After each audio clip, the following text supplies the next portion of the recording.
Marianne Richmond is best known for her beloved children's books that have touched the lives of millions.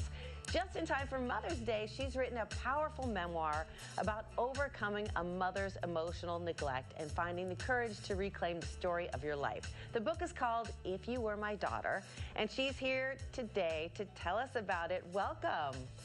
Thank you. Thank you for having me this morning. Well, my first question is, after a lifetime of writing for children, why have you decided to pull back the curtain on your own life and write a memoir for adults?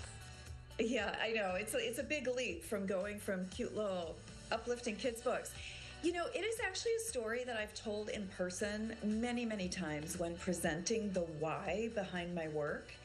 And I really wanted to take a shot at finally telling my own story so that readers would see the depth of knowing behind all these uplifting children's books I've written. It's a story of growing up with misdiagnosed epilepsy and an emotionally unavailable mother that had me questioning my own sanity and self-worth before finding my own path to healing.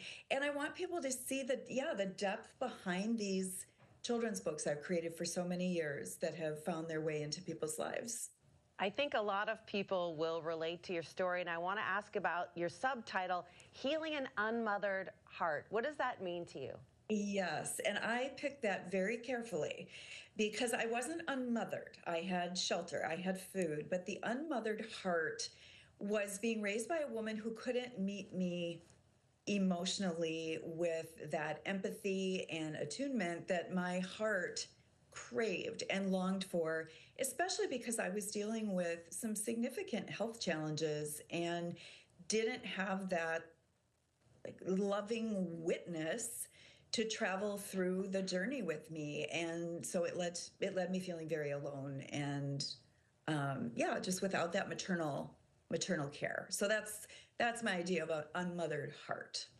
What do you tell parents and moms especially who have struggled with that feeling of being unmothered and might not be that confident about how to be a mother? Yes, I think the word be in your sentence is the answer therein. And I was talking about this at a book club just last night, that our presence is our biggest gift to our children.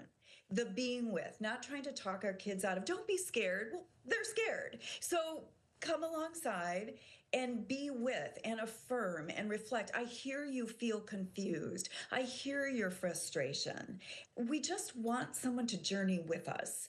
And that is the key to our resilience. We can have traumatic experiences, but the appearance of a loving witness throughout is the key to building resilience and hope from those difficult times. Who might benefit from reading your book, and what do you hope people take away from its pages?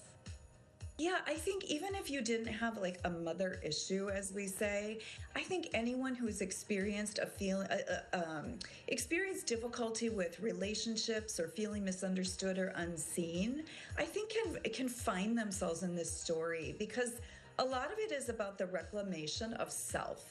How do I cultivate self-trust? How do I come back to being myself? And what does that even mean?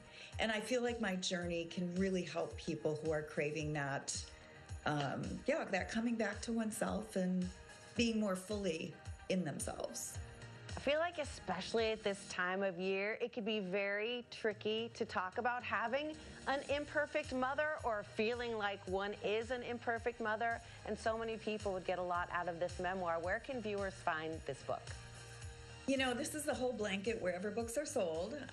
My website, mariannerichmond.com, is a great landing place to read more about me. But honestly, online bookstores, Barnes & Noble, Independence, honestly, wherever people like to get their books, they can find it.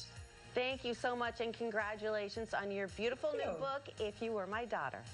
Thank you so much.